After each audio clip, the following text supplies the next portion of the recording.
Morning বন্ধুরা, কেমন আছো সবাই? আশা করছি তোমরা সবাই ভালো আছো আর আমরাও ভালো আছি। শুরুতে গুড মর্নিং বলতে যাবো, সেরু তোমাদেরকে গুড মর্নিং বলে দিয়েছে। তো আজ হলো শুক্রবার আর এখন বাজে সকাল 8:30। আর আমি রান্নাঘরে এসে কাজ শুরু করে দিয়েছি। অনেকক্ষণ হয়েছে কাজ শুরু করেছি। এখন এখানে ভাজছি বেগুন, ওই যে দেখো, কারণ খিচুড়ি রয়ে গেছে আর খিচুড়ি বর সকালবেলা খেয়ে যাবে, তার জন্য বেগুন ভাজা করছি। বেগুন ভাজা দিয়ে খিচুড়ি খাবে। এদিকে ভাত অর্ধেক করে রাখলাম, ঠিক আছে। আর এদিকে এই যে মাছ করব, লবণ হলুদ ছিটিয়ে রেখেছি, মাখা হয়নি এখনো। এই বেগুন ভাজাটা নামিয়েই মাছ ভাজাটা বসাবো। গতকালকে করেছিল লাউ, নিরামিষ না মাছের মাথা দিয়ে বলতে পারছি না, এই যে সেটা দিয়েছে। আর আমি মাছের ঝোল করব ফুলকপি দিয়ে। হ্যাঁ, ফুলকপি দিয়ে করবো মাছের ঝোল। তার জন্য এই দেখো ফুলকপিও কেটে রেখেছি, ধুইনি, তার জন্য এখানটায় রেখেছি। ফুলকপি দিয়ে মাছের ঝোল করব। আর করব বেথো শাক। বেথো শাক করবো, অর্ধেকটা করব। শরীরটা না খারাপ খারাপ লাগছে, মানে জ্বর জ্বর একটা আসবে এরকম ভাব হচ্ছে। আর এই যে বেথো শাক করবো, তার জন্য বেগুন এইভাবে ছোট ছোট টুকরো করে কেটে রেখেছি। মানে অনেক কাজ এগিয়ে রেখেই তারপরে ক্যামেরাটা অন করলাম। তো জানি না টাইমের মধ্যে কুলাতে পারবো কিনা, তার মধ্যে শরীরটা খুব খারাপ খারাপ লাগছে। আর মাছ নিয়েছি 5 পিস, 1 পিস দিয়ে আমি সকালবেলা খাবো ভাজা দিয়ে, আর বাদ বাকি হয়ে যাবে আমাদের আজকের। আর কালকে হলো তোমার শনিবার, তাই এক্সট্রা করে কোনো কিছু রাখবো না। হ্যাঁ, যাতে করে থেকে যায়, যাতে করে কালকে অসুবিধা হয়, থেকে যায় না, রাখলে পরেই তো থেকে যাবে। তো ওইদিকে আমার বেগুন ভাজাটা হয়ে গেছে। চলো এবার মাছ ভাজাটা বসাই।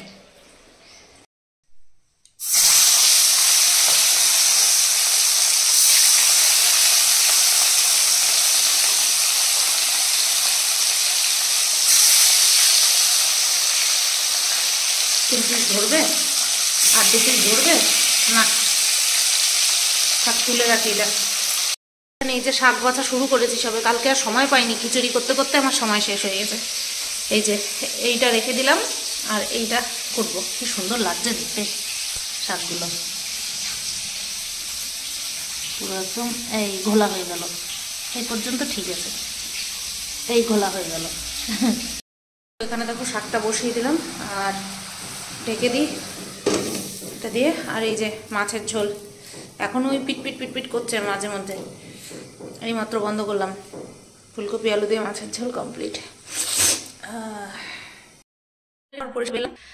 আর আজকে ওই জানলার ঝিকগুলো আর ওই সাইডটা টোটালি এই দিয়ে টোটালি ঘষে মেজে ডিপ ক্লিন করলাম। তো চলো লাইট বন্ধ করে দিই।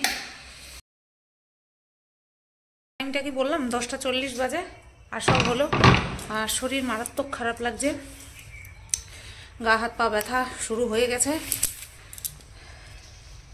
জল ধরলে পরে গায়ের মধ্যে ছ্যাঁকা লাগছে, এই অবস্থা। তো তার মধ্যেও পরিষ্কার করলাম, কারণ ওই দিকটা চিমনি লাগানো নেই, তো একটু তেলচিটে ভাব পড়েছে। আর সবচেয়ে বড় কথা, মাছ ভাজতে গিয়ে এমন একটা ফেটেছে, পুরো রান্নাঘর আমার হয়ে গেছিলো। ওর জন্য পুরো ডিপ ক্লিন করে বেরিয়ে এলাম, শরীর খারাপ লাগা সত্ত্বেও। এখন চুপচাপ বসবো, টাইটেল থাম্বনেল বানাবো। গায়ে আমার কাটা দিচ্ছে, টাইটেল থাম্বনেল বানিয়ে ভিডিওটা পোস্ট করব।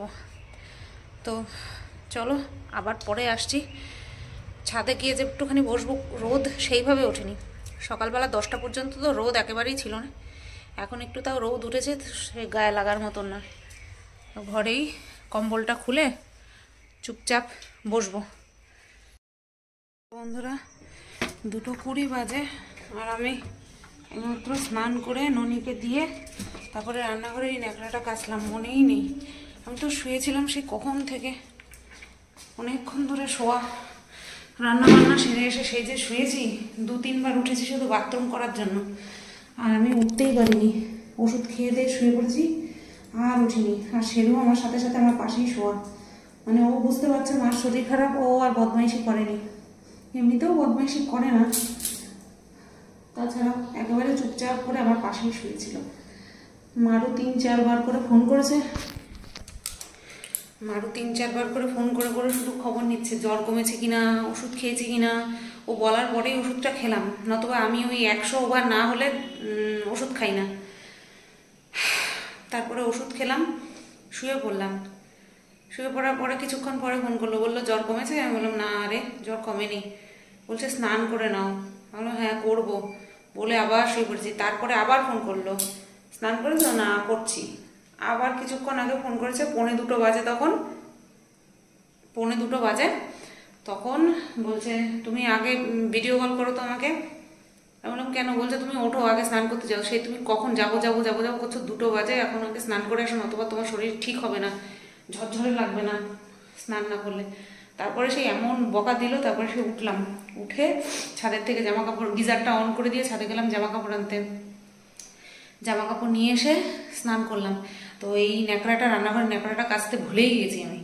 তারপরে এখন ওই জানলা বন্ধ করতে গিয়ে দেখি কি রান্নাঘরের ন্যাকড়াটা রয়েছে। তো আগে স্নান করে ননিকে দিলাম, তারপরে এই যে ভাত বসালাম, তারপরে গিয়ে ন্যাকড়াটা কেচে আনলাম। ও কি যে কষ্ট হচ্ছে, মানে এমন কোনো আহামরি যে কাঁপিয়ে জ্বর এসছে এরকমটা কিন্তু না, কিন্তু এই সামান্য এক বেলার এসেতে আমার মুখটা বিস্বাদ হয়ে গেল, বুঝতে পারলাম না কেন। বড় ফোন করে বলছে, এবার বরের কথা না আমি ঢাকতে পারি, কিন্তু মারু এমনভাবে বকা দিল, সে মানে ছোট তাতে কি, আমার থেকে কত ছোট, আমার হাঁটুর বয়সী, সে এমনভাবে বকা দিল না এবার উঠতেই হবে, নতুবা ওরা ভিডিও কল করে আমার দেখাতে হবে। তো এই আসলাম স্নান করে, সোয়েটারটা গায়ে দিই। স্নান করার পর সাথে সাথে ঠান্ডা লাগে না, কিন্তু আমাকে ঠান্ডা না লাগলেও গায়ে দিতে হবে, মাথাটা ভার হয়ে রয়েছে। তুমি কোথায় বসে রয়েছো বাবা? সারা বিছানায় এত বসার জায়গা, তুমি কোথায় বসে রয়েছো বাবা? কোথায় বসে রয়েছো তুমি? গদির ওপরে, যাতে এটা আমি গুছাতে না পারি, এটা যাতে আমি তুলতে না পারি। বাবা আমার সোনা ছেলে, তোমার সোনা ছেলে, এতও জ্বালায়নি আমার আজকে, এতও জ্বালায়নি বাবা। বা তুমি আমার সোনা ছেলে, হ্যাঁ? ওলে সোনালি, ওলে বাবা, আমার দুষ্টু। ও তুমি আমার দুষ্টু, তুমি তো আমার দুষ্টু ছেলে।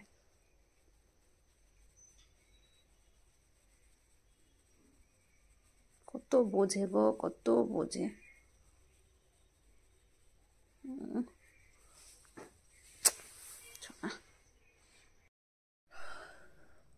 4:10 বাজে, আর এইমাত্র একটা ভিডিও করলাম, এক্সপোর্টে বসিয়েছি। সারা শরীর ঝাড়া দিচ্ছে, 5টা না বাজলে ওষুধ খেতে পারবো না। এবার আমি এখন একটুখানি শোবো। শেরু বাবা ঘুমাচ্ছে, শুয়ে আছে, ওই যে সোনা ছেলেটা শুয়ে আছে। যাই আমি একটুখানি বাথরুম থেকে ঘুরে এসে শুয়ে পড়ি। 2টো লাইট জ্বালিয়ে নিয়ে ভিডিও করছিলাম, কারণ ওই কারেন্ট চলে গেলে তো আবার আমার উঠতে হবে, তার জন্য। গুড ইভিনিং বন্ধুরা, 7টা বাজতে 5 মিনিট বাকি।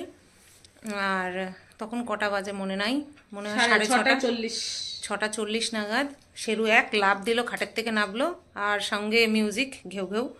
তা আমি দরজা খুলে দেখি এই যে ছোট বোন আসছে, চিং চিং। ও আসছে হচ্ছে তোমার এদিকটায় না, তো ও তুই তো এদিকেও আসতে পারবি না। না না ঠিক আছে, না কামড়ালি। কামড়ায় না, ও একটুখানি এরকম ঝাঁপ দেয়, বদমাইশি করে, দেখো না ফোপাচ্ছে, ডাকবে তাই। হ্যাঁ কান সোজা করে দিছে। তো সকালবেলা শুনলো যে আমার জ্বর, তাই আসলো দেখতে। আর যেই খেকি বলিস যে আমার সঙ্গে আমার পরিবারের সম্পর্ক ভালো না, দেখ 4 চক্ষুয়ালি চশমা খুইলা দেখ, আমি তোরে 49 টাকা দিমু, বুঝছিস? কোনো ছবিও পাঠাইতে হবে না, ব্লগিং চ্যানেলেই কইলাম, তুই বারবার কইছিস ওইটা আমার মা না, ওইটা আমার মা না। এই তোর মায় আমারে জন্ম দেয় না, আমার ওই মাই আমারে জন্ম দিয়েছে, ছাগলি কোথাকার। আমি বলি না কখনো ওই ধরনের কথা, সব সময় বলবে, সব সময় বলবে। আমার ব্লগিং চ্যানেলে সমস্ত মন্তব্য আমি করিই না। হ্যাঁ ও বাজারে গেছে, দেখ তোরে নেয় নাই, কেন আমারে নিতে হবে, কেন আমারে নিতে হবে, কেন? আশ্চর্য, আমি সবসময় যেতে পারি, ছাগল কোথাকার। সরি বন্ধুরা এই টাইপের মন্তব্য করার জন্য, কিন্তু এই যে শরীর খারাপ শুনেই চলে আসে, তা এর থেকে আর বেশি কি করবে? ডাক্তার ফাক্তার নিয়ে চলে আসবে। আগেও তো মা বাবা তো আসলো, ঘুরে গেল, তাহলে দেখে এরা, তারপরেও কি যে গুজে রাখে চোখের মধ্যে, ভগবান। তার আগে বাবা আসলো। হ্যাঁ ও বলতে বলতে অভ্যস্ত হয়ে গেছে, এখন তোরে নিয়েও কন্ট্রোভার্সি করে, যদিও বা তোরে নিয়ে অত খারাপ কিছু বলে না, তবুও। যাই হোক, ওরে বললাম আমার চ্যানেলগুলোর নাম একটু বলিস তো, দেখ। কোন চ্যানেল? না, ও সমস্ত ফালতু জিনিস দেখলে মাথা খারাপ হবে, দেখার দরকার নাই। আমি নিজেই দেখি না, তোরা কি বলবো। আমি ও যারা আমার নিয়ে পজিটিভ ভিডিও করে তাদের ভিডিও দেখে জানতে পারি আমার নিয়ে এইসব এইসব বলছে। আমাকে মাতাল বিনা ইসেতে মাতলামো করে।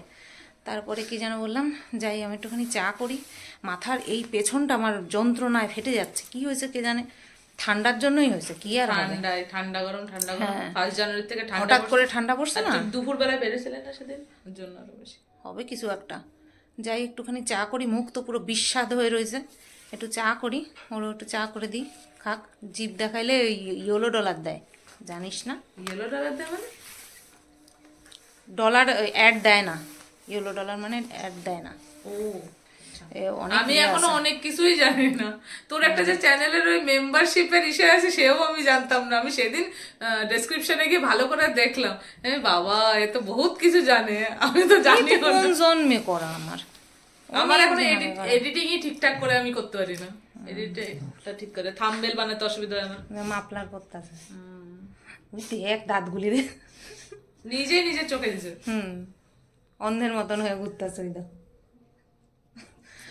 এত শরীর খারাপ, আমি ব্ল্যাঙ্কেটটা পর্যন্ত ভাঁজ করছি না, মানে কাজ হবে ওর তলায় ঢুকে যাবো এরম ভাব একটা। যাই একটু চা করি, 7টা বাজে। বন্ধুরা বাজে এখন পাকা 11টা, পাকা না পাক্কা, পাক্কা 11টা। আর আমি বসলাম আগামীকাল সকালের ভিডিও করতে কন্ট্রোভার্সি চ্যানেলের। জানি শরীর খারাপ, কিন্তু ভিডিওর প্রতি এতটা গাফিলতি করেছি যে এফেক্ট পড়ছে। তো তার জন্য ভাবলাম যে ধীরে সুস্থে করি, ধীরে সুস্থেই ভিডিও করি। এখন খুব কম উত্তেজনা দেখাই, আর উত্তেজনা দেখালেও সেটাকে কমেডিতে নিজের উত্তেজনাটাকে মানে ওটাকে বলে না ইনভেস্ট করি।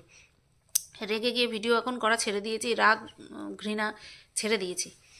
তো খাওয়া দাওয়া হয়ে গেছে, শেরুকেও খাইয়ে দিয়েছি, আর আমরাও খাওয়া দাওয়া কমপ্লিট। ওষুধ খাবো, আর একটা ডোজ নেব। 5:30টার সময় একটা ডোজ নিলাম, দ্বিতীয় ডোজটা নিলাম। তাহলে 6 ঘন্টা কতক্ষণে হয়? 5:30, 10:30, 5 ঘন্টা, 11:30, তাই তো হয়। 6:30, 7:30, 8:30, 9:30, 10:30, 11:30। হ্যাঁ, 11:30টায় 6 ঘন্টা হয়। ওই 11:30টা তো বেজে বাজলো বলে। তো ওই 11:30টার সময় আর একটা ডোজ নিয়ে নেব, 3টে ডোজ হবে। আবার দেখি অবস্থা বুঝে ব্যবস্থা। আগামীকাল সকালবেলা যদি এই একই রকম পরিস্থিতি থাকে, দেখো কাশি হচ্ছে, নিঃশ্বাস যে ফেলছি না, গরম। আগামীকাল সকালবেলায় পরিস্থিতি দেখে তারপরে ওষুধ খাওয়ার ব্যবস্থা। তাহলে একটা গ্যাসের ট্যাবলেট খেয়ে নিতে হবে, তারপরে গিয়ে নখগুলো কেটে ফেললাম, তারপরে গিয়ে জ্বরের ওষুধ, দেখা যাক কি হয়। এই সময়টা সবারই শুনছি নাকি বেশ ঘোরতর ঠান্ডাই লাগছে, দেখা যাক কি হয়। চলো তাহলে ভিডিওটা 6 ছোট্টর মধ্যেই রাখলাম, শরীরটা খুবই খারাপ ছিল। সবাই তোমরা ভালো থেকো, সুস্থ থেকো, আর টাটা।